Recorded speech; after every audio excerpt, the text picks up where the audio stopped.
being able to build a pipeline. One assessment by, I believe it was one of the big banks, I thought it was ATB, they looked at the potential for a 1.5 million barrel increase in oil, which would generate $31 billion in additional gross domestic product, being able to build a pipeline. One assessment by, I believe it was one of the big banks, I thought it was ATB.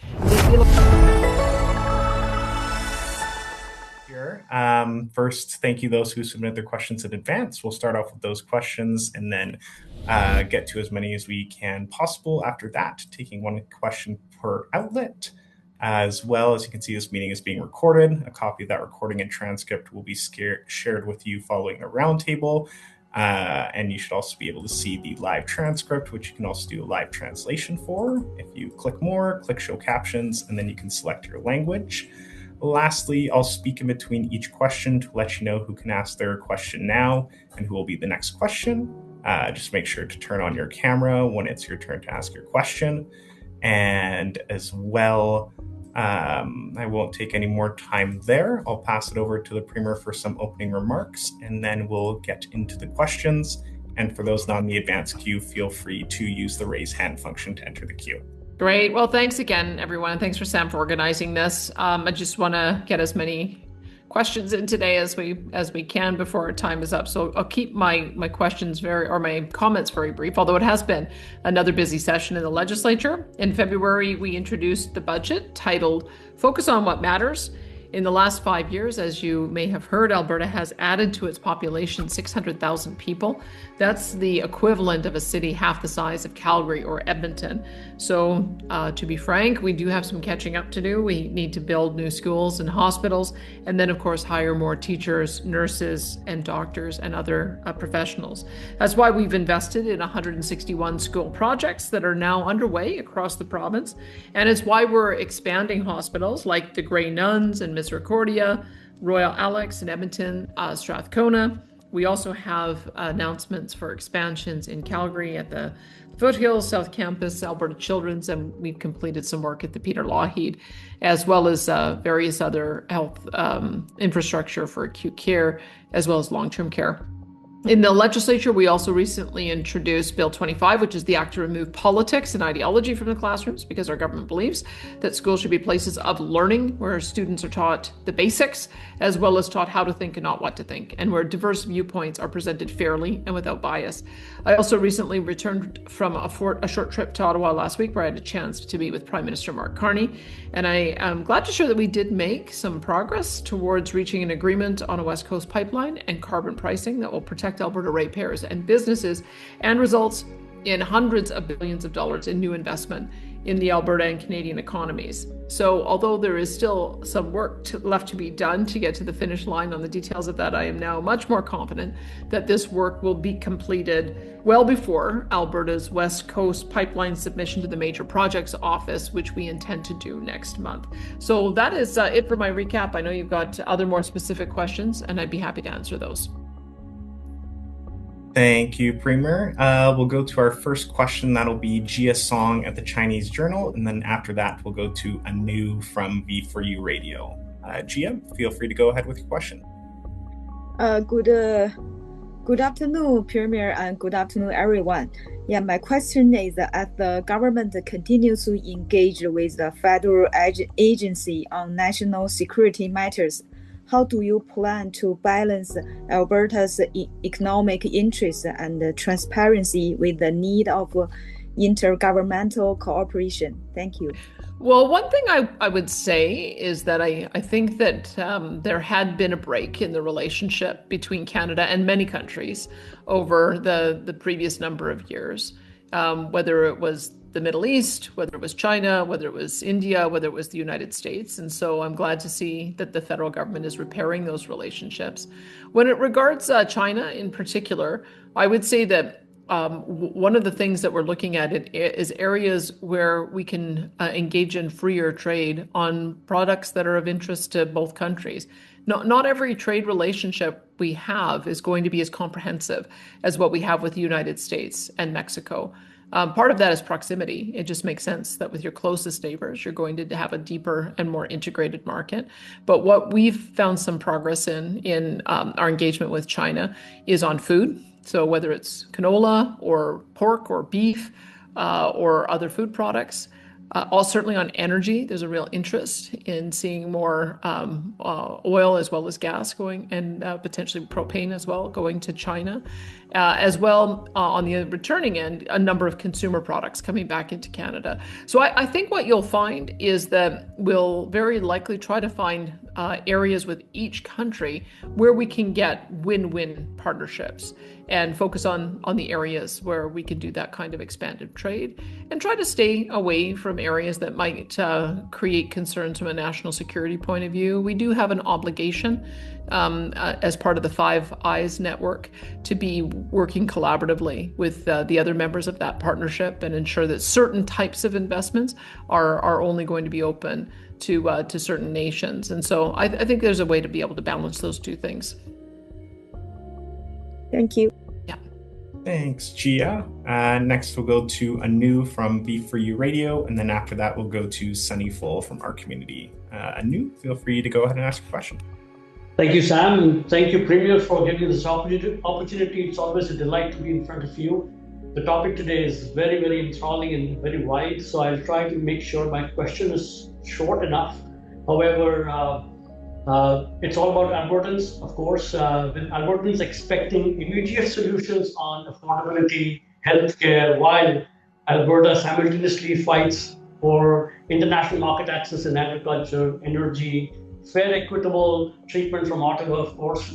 I would like to maybe share insight for all my listeners, your insight and how do you maintain a balance between this internal governance and external economic and political battles which you always have to deal with?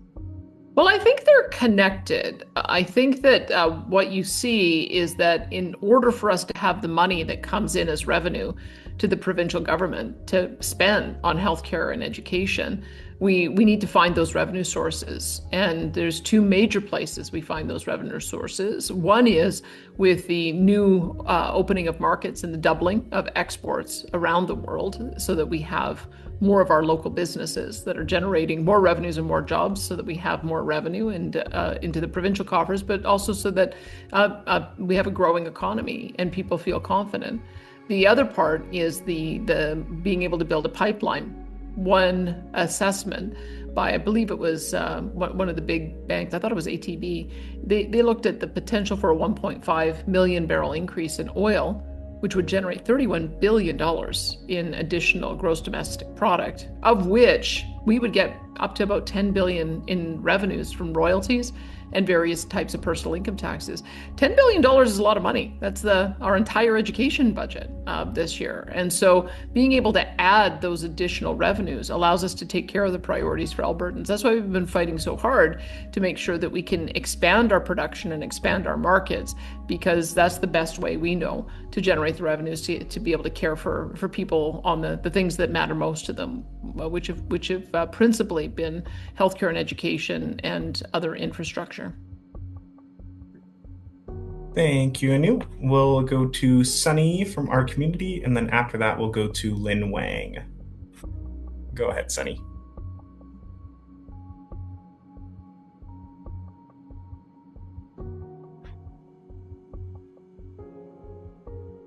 Sunny. No, Sunny? No Sunny that I see, so we'll just go ahead. We'll come back. We'll go ahead to Lin Wang now. Then after that, we'll go to Maria Dagaton from the Alberta Chronicle. So Lin Wang, feel free to go. Okay, thank you. Thank you. Good afternoon, Premier Smith. Good afternoon, everyone. I'm Lin Wang from Chinese Multicultural Hurries. Thank you for taking the time to join us today. Premier Smith, early this year, Edmonton hosted the 2026 Canada-China Business Dialogue at the World Trade Center, where business leaders, local representatives, and the Chinese consolidated discussed and renewed opportunities in trade, energy, and agriculture. This moment has continued with Minister R.J. Sixon recently leading a delegation of Alberta exhibitors to the Hainan International Consumer Products Expo. As a guest country of honor, the Canadian delegations secured $2.15 $5 billion in contracts, marking a significant moment for our exporters. Given Alberta's strong export economic and the strategic need to diversify, how does your government view the long-term role of China and the broader Asian market in Alberta economic growth strategies? Thank you. Yeah, thank you for the question. And I'll try to put some of the numbers in context so that you see the opportunity for growth. So our Alberta trade relationship with the United States is our biggest trade relationship. It's $188 billion. Our next closest trading partner is China, which is about $10 billion. And then after that, it's about the same between Japan, South Korea, and Mexico. It's about $3 billion. 600 million, I think I already mentioned with India.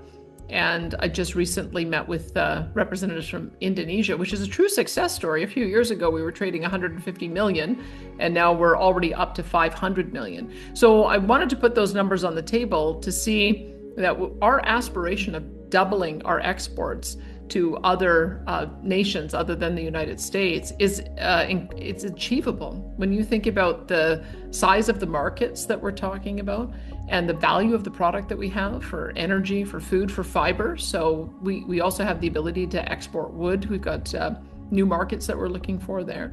I think that the level of potential expansion could be even more than double. We have a great opportunity now that we have the Trans Mountain Pipeline exporting off the West Coast. LNG Canada and various other LNG facilities will also be able to enhance that trade to the region. And we also have liquefied natural gas liquids, propane, which is being exported out of Port of Prince Rupert, which is also destined for those markets as well. And when we do our international missions, we keep hearing that people want more of our product. The more we can send, the better. So that's how I'm very pleased that we have started seeing a normalization of our relationship once again with China. I have met with the ambassador. I've also met with the consul general a couple of times. We have started off a China Alberta Business Council so that we can get some advice on the best way to make inroads in China. And we also, as I mentioned, have RJ Sigurdsson, our agriculture minister, who is leading that effort so that we can identify some areas, particularly in agriculture, where we might be able to expand the relationship. And thank you for also pointing out it's already demonstrated the value. We've now seen canola is open back up in the market. JBS is now back into the market with beef, and I hope that we'll be able to see more success stories like that.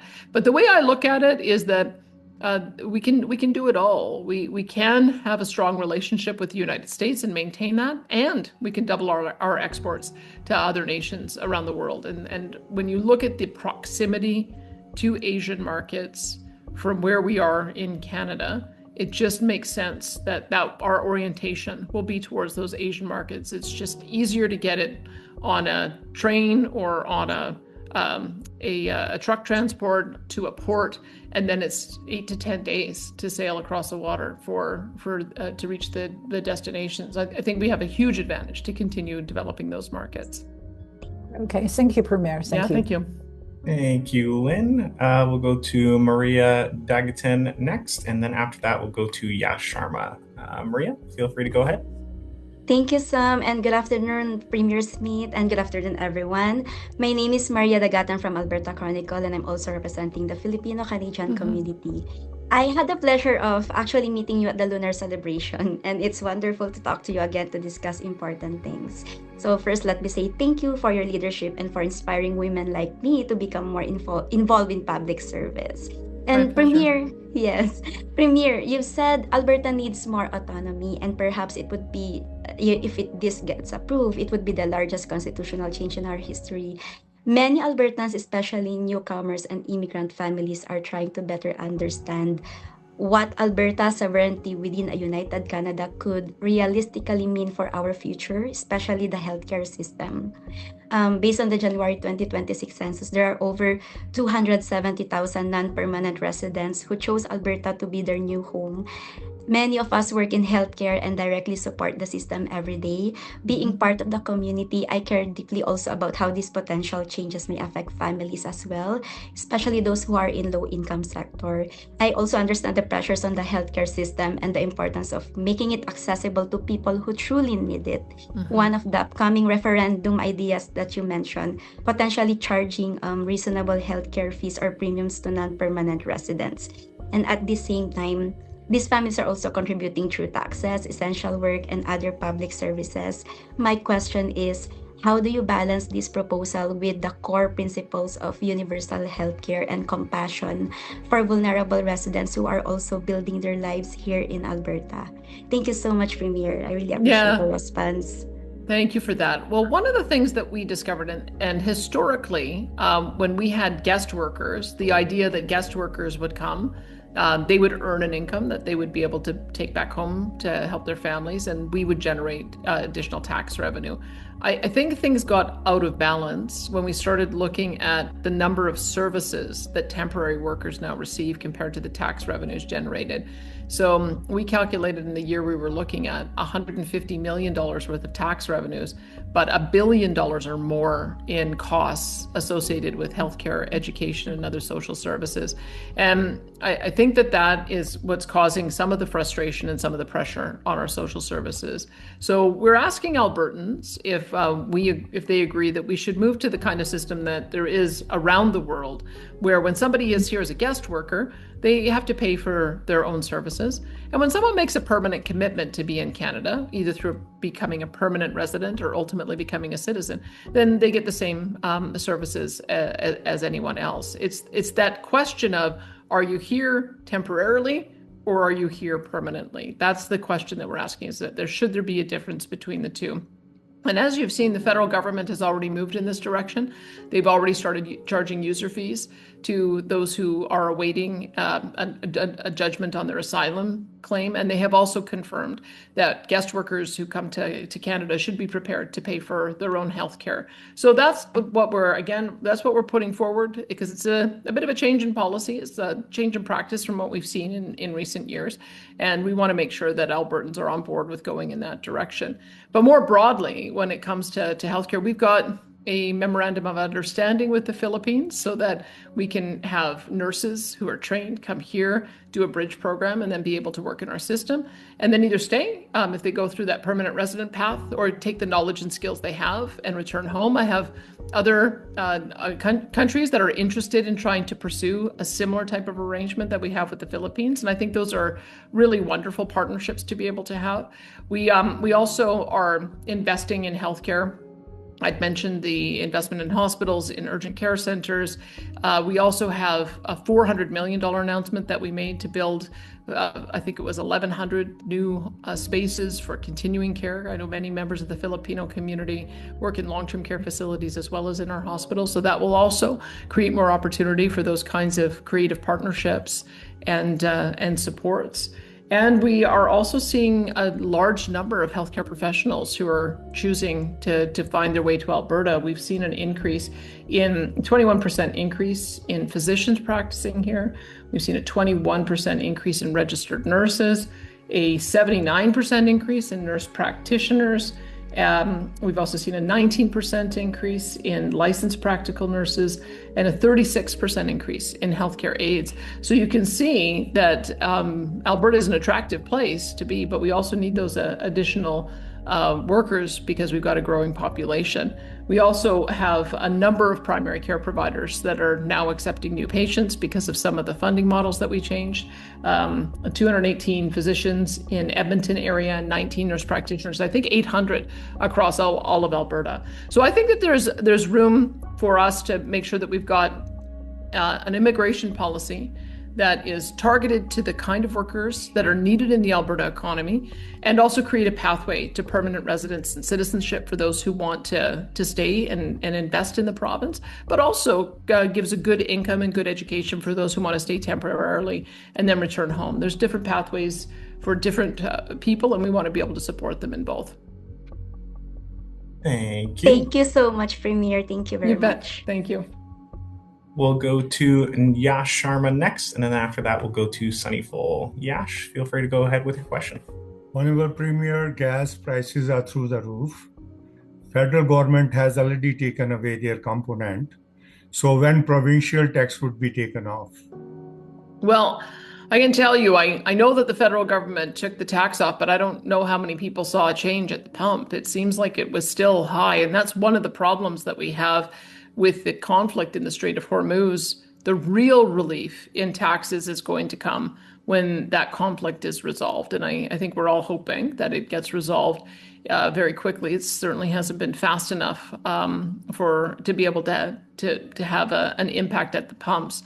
We have a policy in Alberta that think of it as a rebate policy. So if we end up earning a bunch of additional income because royalties are high and it's generating new revenue, we have a policy that we would rebate back the portion of the fuel tax to Alberta residents so that it helps to reduce the cost. And so we're in that period now from about mid-May to mid-June, where if the prices remain above $90, then the rebate program kicks in as of July 1st. And if it averages below $80, then the tax stays on. So I would just say we have a few more weeks before we can see whether or not prices are normalizing. And if you've watched the prices as I have over the last 2 months, they've gone up as high as I think $115, and they've come down as low as $80. And so that kind of variation is part of the reason why we make sure that we have a longer period of time before we make a judgment. So we'll be looking at ways that we can give relief, but this next month or so is going to be pretty crucial. Thank you, Premier. Yep. Thanks, Yash. We'll go to Sunny next, and then after that, we'll go to Hathan Hamad. So Sunny, go ahead with your question. Good afternoon, Premier. How are you? Hi, Sunny. Nice to see you again. Thank you, ma'am. Premier, thank you for talking about the education system. My question is related to the education system, specifically the children who are in school who have ADHD, social anxiety. My specific question is what we are doing to ensure their future, like through post-secondary, trade school, vocational college, development, essential skills, once they have done the schooling, so they are independent, not dependent on social system or anyone, and be part of the community. There's a number of things. So first of all, one of the things we've discovered, the term they use for it is self-regulation, that younger children sometimes have a harder time managing their emotions. But they can, as they get older and more mature, they can self-regulate a little bit better. So part of what we realized is we need to give some more resources in the kindergarten to grade 6 area to help those kids. And so you may have heard we're rolling out 476 complexity teams. It's a teacher and 2 education assistants that will be able to be at a school where there are these kids with those complex needs, and then go from classroom to classroom to help them out. So if you've got a child that needs to be pulled from the classroom for some one-on-one time so that they can help regulate their emotions, then go back into the classroom. Or if you've got kids who are frustrated because of reading and learning difficulties, they can be pulled out for small group. If you've got someone frustrated because of English language learning, they can be pulled out to work on English language skills. So that's one of the things that we're hoping will result in more self-regulation ability and build some of that confidence so that the kids are able to be integrated into a classroom as they get older. The second part is we have what we're calling our CASA classrooms. So we have an organization we've partnered with for mental health for students, and they not only have outpatient, but they also have inpatient services. And we're creating classrooms so that kids who have more serious mental health or addiction issues have access to a professional for their counseling so that we can address the problems early and hopefully get them on a pathway to recovery. So if we can address early mental health and addiction issues, they may not grow into a chronic problem that can lead to future issues when they're an adult. That's sort of a second part of our program. The third is giving kids meaningful opportunities in a whole range of careers and professions. I just came back from Munich, and they have something like 320 different programs that are geared at the junior high and high school level to get kids attached to trades jobs and jobs that will result in really rewarding careers. So we have a number of dual credit programs, apprenticeships. We have specialty classrooms, high school collegiates, and polytechnics that are partnering with high schools as well, so that kids know that there are multiple tracks into the workforce. University is great for some kids, but not for every student. And so community colleges, polytechnics, and other type of training, as long as they know that it's available early, I think offers some of those additional opportunities as well. We just announced that we're doing a skilled trade center in Calgary. It's going to be a $6 million facility so that junior high and high school kids can go and try a trade and try with their hands on to see what the different opportunities are. And we just announced an advanced skills center out in partnership with NATE that'll train another 5,500 apprentices every year in 29 different programs. So we think that those in combination are the ways in which kids are going to feel more support, and that there's more pathways, so that they are encouraged with their own unique set of skills and abilities to pursue the career path that's right for them. Thank you, Premium. Thanks a lot. Yep. Thank you, Sunny. All right, we're going to go to Hamza Nahal now, and then after that, we're going to go to Brian Wong. Hamza, feel free to go ahead with your question. Oh, sorry, I have no question. Oh, my bad then. Sorry about that. Brian Wong with Fairchild Radio will go to you here next, and then after that, we'll go to Ashok with VTV. Thank you so much for your time, Premier. Just quickly on the flood mitigation, the 28 million allocation through the Drought and Flood Protection Program. The Alberta government is forcing a shift in how municipalities view water, and I think it's in a good way. So flood mitigation, like we saw in 2013, now we are approaching that Neighbor Day again. So given that 90-10 funding rule under the new HARP guidelines, how would you respond to smaller municipalities, and in particular Edmonton, Calgary, also major hubs as well, who worry about the financial burden of future natural disaster? I explicitly want to ask about the options, Bow River upstream options, to ensure our province's largest economic hub is protected in the future. Well, there's a few things that we're doing, and maybe I may have to get you to do a follow-up if I don't answer your question the way you want. But one of the things that we discovered is that we needed to do better flood mapping. And so we've been rolling out updated flood maps to communities at risk. The 2005 flood report identified about 65 communities that are in danger in any given year because of high water. And then we're working with each of those communities to identify the projects that make sense for each one of them to manage their level of risk. I know I've watched this firsthand in High River, that instead of building dry dams or diversions, they decided to remove communities and build berms. So that community became completely flood protected. Calgary, we did the Springbank Dry Dam, and as a result of that completion, there are now properties along the Elbow River that can now be sold, so that because they are now protected. The next big project that we have is on the Bow.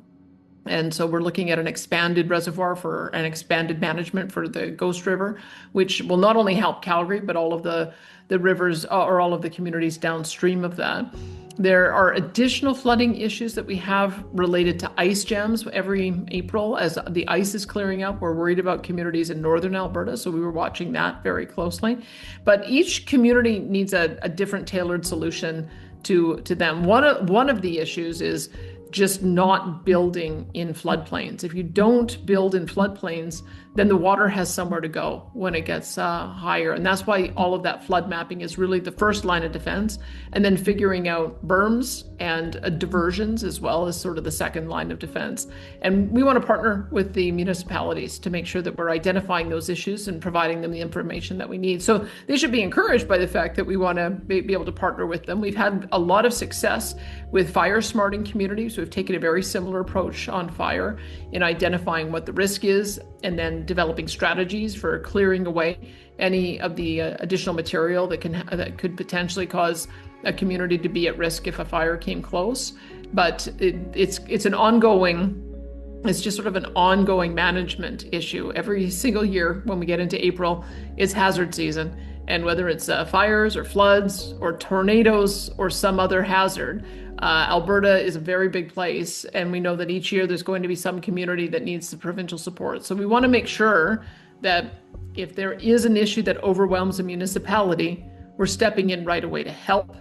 And there was one barrier that was in place that whenever we came in, we expected municipalities to assume the first $125,000 in cost. That may be what you're referring to. We've now waived that because we don't want it to be a barrier for picking up the phone and saying, hey, we need your help. We've got a lot of resources we can deploy, and we want to partner with municipalities to do it if they need it. Thank you, Premier. Yeah. Thanks, Brian. We're just over a halfway point and just about halfway through our questions. So next we're going to go to Ashok Achet, and then after that we'll go to Marco Levitsky. Go ahead, Ashok. Thank you, Sam, and thank you, Madam Premier. So give us the opportunity to ask the questions. So this is a very good initiative to directly connect with the community. So my question is regarding the immigrants. In the last summit, newcomer summit, you also acknowledged the vital importance of the immigrant in Alberta. But in immigrant, we have a largest growing South Asian people. But in the last few years, we see the South Asian, especially, they face a racism and hate discrimination. And my question is that what's the plan of the government to strengthen the law, or you want to make any plan to solve these problems? Right. Well, there's a few things I'd say. Is that when people see that they can't get a job, or their kid can't get a job, or they can't get a family doctor, or they can't get extra help in classrooms, sometimes that creates frustration.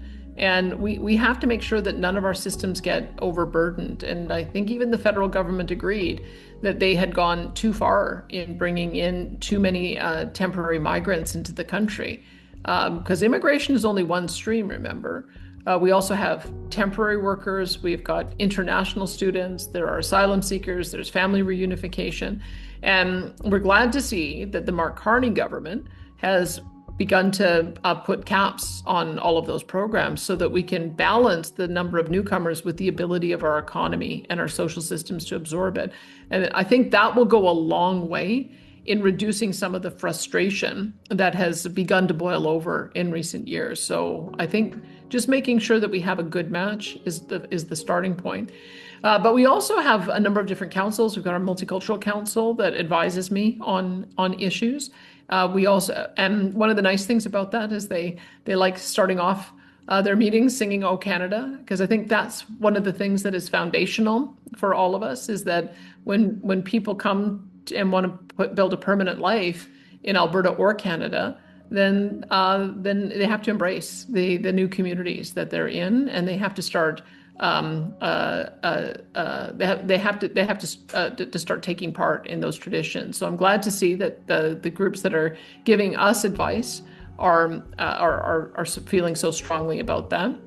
The other thing that we have is an anti-racism grant. These things are administered through Mohammed Yassin, so that if there is specific programming that needs to be done in a specific community, newcomer community, then they have the ability to get those dollars. I think we just gave $6,500 to the Dashmesh Cultural Center to assist with anti-racism programming. And then finally, we also have security access, so that if anyone feels that they're at risk in their place of worship, that they'd be able to put security cameras up in order to address issues of vandalism or any kinds of assault as well. So it's a multi-pronged approach. But I think the main thing is just when people are feeling like they can take care of themselves or families in their communities, that they can get good access to schooling and good access to jobs and good access to healthcare, I really think that the tensions between different communities subsides. And so that's what we've been working on, is how do we get that back in balance? Thank you, Madam Premier. Thank you. You're very welcome. Great. Thank you, Ashok. We'll go to Marco Levitsky now, and then after that, we'll go to Mandeep Pujara. Marco, go ahead with your question.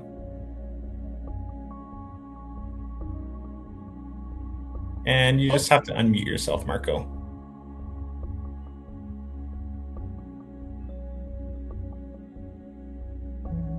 Good. There we go. Got you now, Marco. Good. Thank you.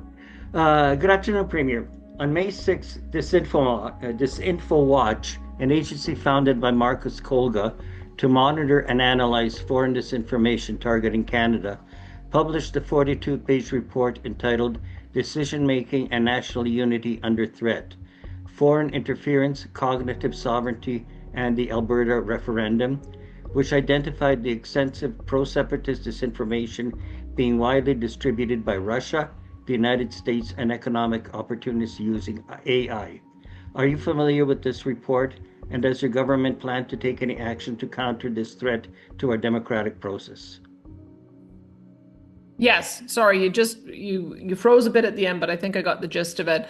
Yes, I mean I've got the top secret status from for national security so that I can get regular briefings from CSIS. We also have access to the intelligence unit at RCMP, and we also have our own intelligence unit in sheriffs, and each of the police services, Calgary and Edmonton, also have intelligence units as well. And so online activity is, of course, something that we have to watch. We have to make sure that we understand the memes that are going around, the misinformation, how they're getting amplified by bots. But we've also not at this moment, and the RCMP confirmed this with Mike in the legislature, we also have not seen any credible information that suggests there's a state actor behind that there's a foreign government behind those. So sometimes these rage farms, if you want to call it, sometimes what they do is they're trying to get clicks in order to earn money. We ended up successfully taking down a couple that were putting in on bogus online information and using AI generated images that were false. We successfully pursued that with the law enforcement to get those removed. And so we'll keep doing those kinds of things. We'll monitor and we'll see if there's any violations of the law, and we'll alert the public. That's the best that I can do. I think that we all have to become a lot more sophisticated in a social media environment to be able to look at information, get counter information, and then be able to use discernment to figure out what's real and what's not. But I think that we as a government can play a role in helping people to understand what's true and what's not. It's part of the reason we have our own website for information on our 9 questions that we're putting forward to the people in the fall, so that there is a place that people can go to get verifiable information and truthful data. And then we'll watch and see if there are any other issues to be concerned about. But I intend to be fully briefed all through the process. You said the RCP didn't have any evidence that the government was behind it. Yeah, correct. But if anything that comes from Russia always has the government stamp on it. Yeah, well, I'll get more information. CSIS may have better information than the RCMP, but at the moment, law enforcement has indicated to us that there wasn't any reason to believe that there was a state actor behind any of the activity that's going on online right now. That could always change, no doubt. But we want to make sure that we're fully apprised of what's happening out there. Thanks, Marco. And just a reminder, we'll be taking 1 question. So next we're going to go to Mandeep Pujara, and then after that we'll go to Lydia Waslin. So Mandeep, go ahead with your question. Back and good evening, Premier. How are you doing today? I'm very good. Nice to see you, Mandeep. Yes, same here, ma'am. So my question is related to international trade. At a time of growing global uncertainty, including tensions in the Middle East and the renewed U.S. travel pressures playing through Donald Trump, Alberta is looking to strengthen and diversify its international trade relationships, including with countries like India and China. While your government has already taken some important steps, many people feel there is still much greater potential to engage Alberta's immigrant and diaspora communities who have strong cultural and business connections abroad. What additional measures is your government planning to better involve these communities in helping Alberta expand trade partnerships, attract investments, and create new global opportunities for the province? Yeah, it's a great question. Thank you for that. So as I mentioned, some of the poor relationships that Canada had internationally under the previous government made it difficult for provincial governments to expand relationships, which is why, as you've seen with the new Prime Minister, I think he's gone on 26 trade missions, and he's signed various memorandums of understanding. But what he's done is he's reopened those diplomatic ties, which is really important because now each province is able to follow up and open its own diplomatic ties. So that's the reason why we've agreed to open an office in Mumbai, so that we have a presence again in India, and why we've opened up an office in Abu Dhabi so that we can expand our presence in the Middle East, and why we're looking at other ways in which we might be able to expand internationally. So one of the steps that we've taken initially with India was that we created an Alberta India Business Council to give us advice about where to visit and where the trade opportunities were. And so Shane Getson went over with Jackie Lovely and also Rajan Sani on an initial trade mission based on the advice we got from that council. We were so happy with that approach that we've now established a China-Alberta Business Council, and that's chaired by RJ Sigurdsson. And Jackie Armstrong-Homanek is chairing a Ukraine Alberta Business Council as well to assist with reconstruction when that conflict ends. I also just met with a representative from Uganda, and she wants us to create a Uganda Alberta Business Council. So these are the kind of things that if there's a sufficient number of people in the community who wants to assist us with this, that are willing to give us the advice, then we want to establish more of these councils as a bit of a precursor to doing trade missions in these locations. The trade priorities that we have are fourfold. One is advocacy, so that shouldn't be surprising to you that in some jurisdictions like Ottawa or Washington, there's a lot of politics that needs to be done. So that is one of the pillars we look at. The other is trade expansion. So we've got businesses here who want to do business there. So that's a sort of a second goal. The third one is investment attraction. So if there are countries that have large sovereign wealth funds and they're looking to invest in Canada, that's sort of a third aspect that we're looking for. And then the fourth aspect is attraction of qualified labor. I mentioned the Philippines agreement. Certainly with India, we think there's a ton of opportunity in healthcare and technology. And so those are the things that we're looking for so that we can get a bit of a win-win out of the relationship, that it's good for the nation that we're doing business with as well as good for Alberta. So we hope that there'll be more of those councils that we establish, but that's the kind of approach that we've been taking, and it's been very successful for us so far. Yeah, but I believe somewhere the ethnic media has got neglected. They should engage ethnic media as their part to promote that as well, because that's something missing here. Okay, well, how about let me just take that away, because I know that Shane Getson is going to do a little bit more. Is the one you're most interested in, I'm assuming, is the India Alberta Business Council?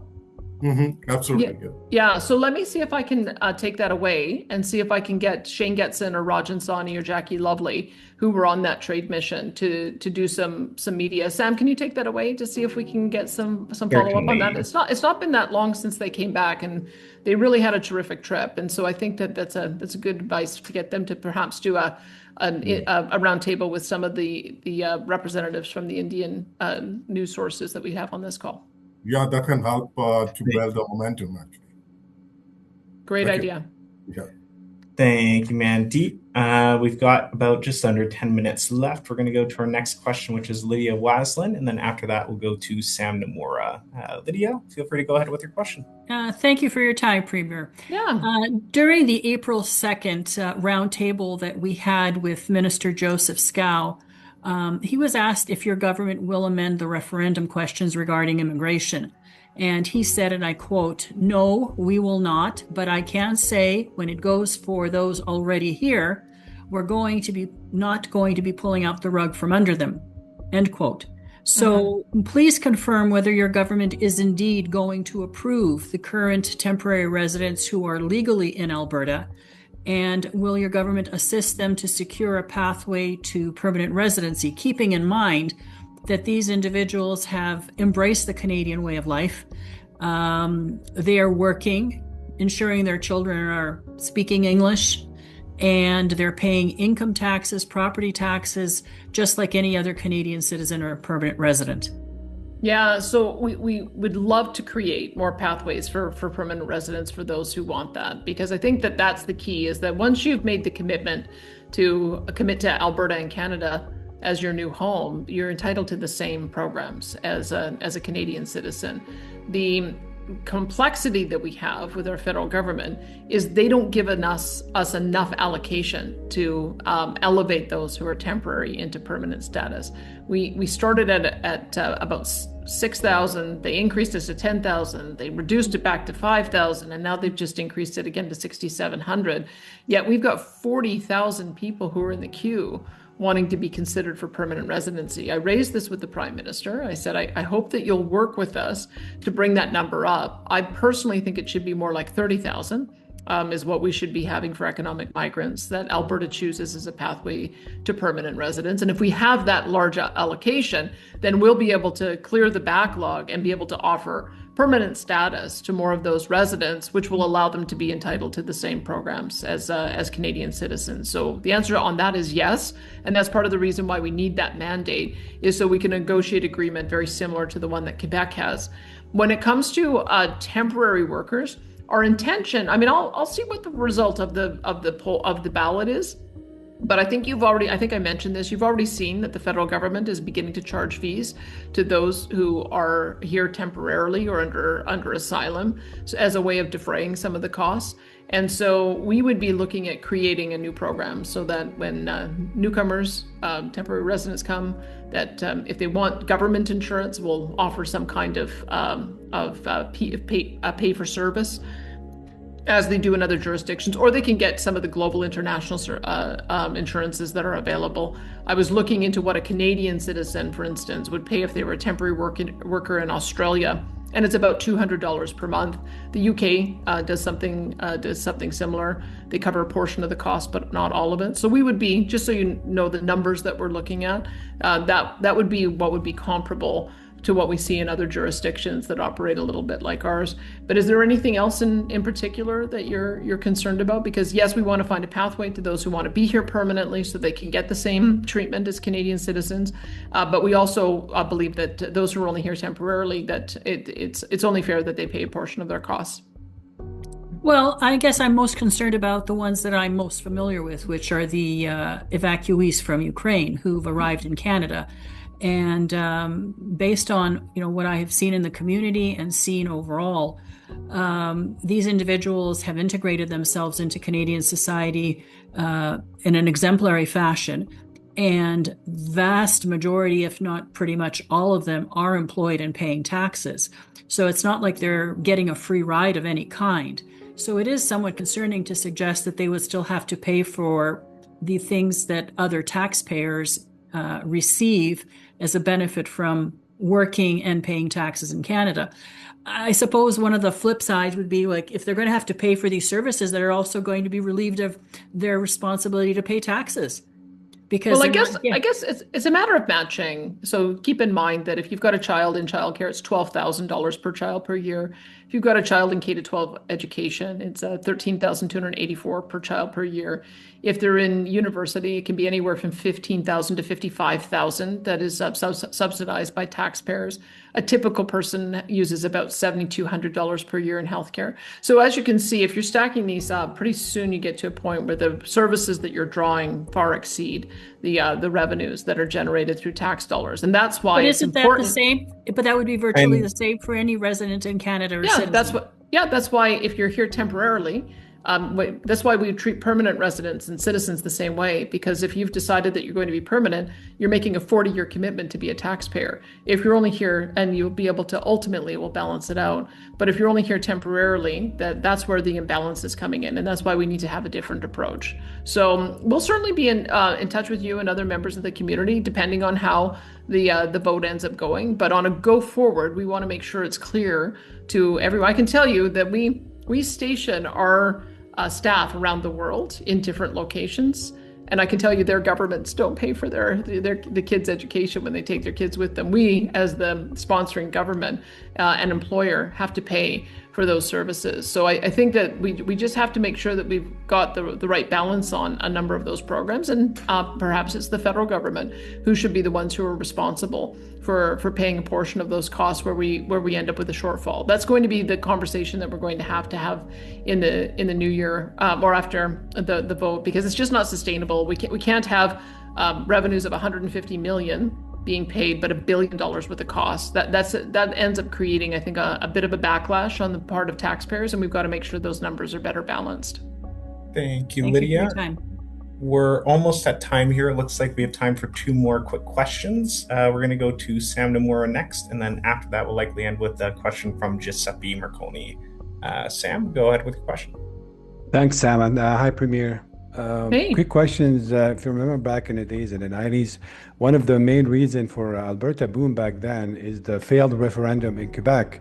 This is where everybody was told that a lot of headquarters moved their offices from Quebec and Montreal into Calgary and Edmonton back then. So the question is, with this referendum looming in October, after the 300,000 signature got collected, and especially your government or maybe you yourself being accused that you made it easy for that referendum to come to life. So the question is, regardless if the referendum, what the result of it, are you concerned about the future of Alberta, or from the economic perspective as a place of unrest for business due to this fight between in Canada, outside of Canada, for Alberta, for Canada? Well, first of all, I would say that under the old rules, you needed 292,000 signatures. So I would just put that out there, that both of the questions, do you want to remain in Canada or do you want to leave Calgary? They both got over 292,000 signatures. So the change in the threshold was kind of immaterial to their ability to get those number of signatures. What I take from it is 700,000 Albertans in combination. They want to have this question. They want to have this debate.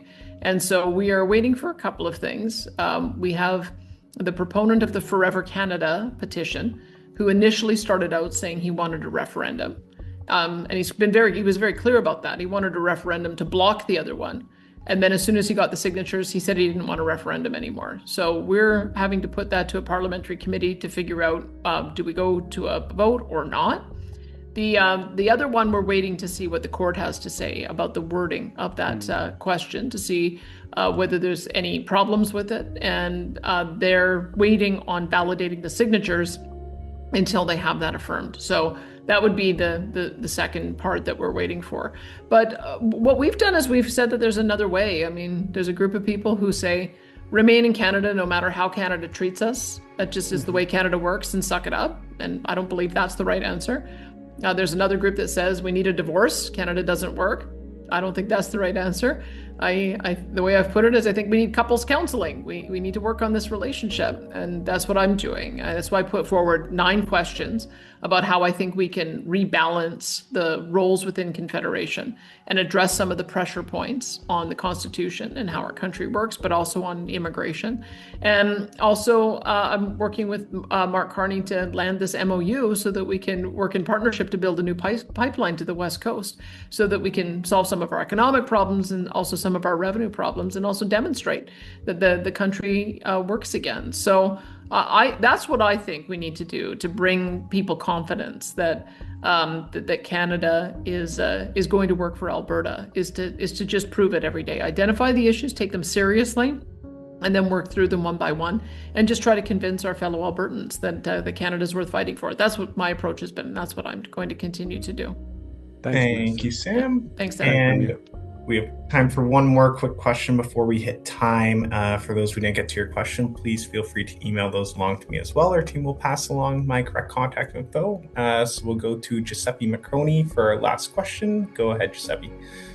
Premier, thank you so much for this interesting roundtable with the different ethnic media. My question is regarding to the following the meetings between Mexico and Canada in Montreal and Toronto.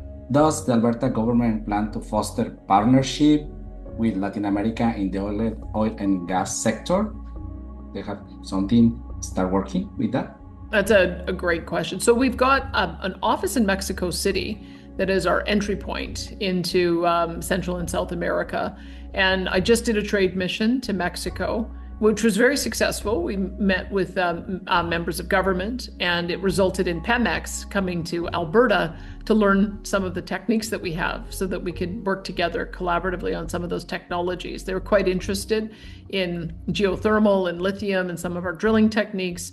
As well, they were quite interested to see if there was a way that we could develop a partnership on natural gas, because now that we've got export off the BC coast, that allows for us to be able to directly export to Mexico without going through the United States. But we also have CPKC, which is it created an extraordinary opportunity for us to do continued trade, because when those goods get put on the train, either in Mexico or in Canada, they're fully bonded and can transport across the United States tariff-free to their destination. So I think that will also open up tremendous new opportunities. And CPKC, as you know, is headquartered in Alberta. So I'm anticipating that there's going to be a greater expansion of our relationship with Mexico. And by doing more trade there, finding additional avenues for us to do more trade, certainly into Central America. It's a little more difficult to do it into South America just because of distances. I like to vacation in Panama, and I know that that's a 7-hour flight. And then to get to Argentina, it's another 7-hour flight. So those can be pretty complicated. But I'm glad to see that WestJet is building out direct flights to Mexico. They built out a direct flight. They're trying that out to Panama as a way of trying to create that entry point. And as we start seeing more of those routes open, I think that we'll end up with more business and more transit and more transactions happening between them. So I'm very excited about that. My view is all of the above, that we have so much that the world wants and so much potential to partner to get our products to market. That we can be effectively looking to double our trade relationship with every nation in the world, and I think that benefits all of us. Thank you so much, Giuseppe. That's all the time we have for questions today. Just a reminder, those we didn't get to today, we'll make sure to try and put you at the start of the queue for the next roundtable, and the recording will be shared with you from today as well. Premier, did you want to offer any quick closing remarks? Excellent. Well, thanks once again for this. I think we try to do these after every session so that we can make sure that there's the ability to get the feedback. We may want to do this again after the referendum questions. I think that might be a good time period, Sam, for us to try to diarize doing another one. Because I think there'll be a lot of questions about the implementation of any of those policies that end up getting passed. And so if you want to be looking at the next time that we do one, that might be a good time frame. And then we'll be able to see how that ends up going and try to answer any questions from your particular community. But I always appreciate the fact that you've taken the time to do this. And I know that if you've got any other follow-up to do, by all means, be in touch with Sam, and we'll see if we can arrange some additional interviews with my ministers on the topics that are relevant to you. Okay. Thank you, everyone, for joining us today. Thanks, everyone. Thank you. Thank you. Let me know. Thank you very much.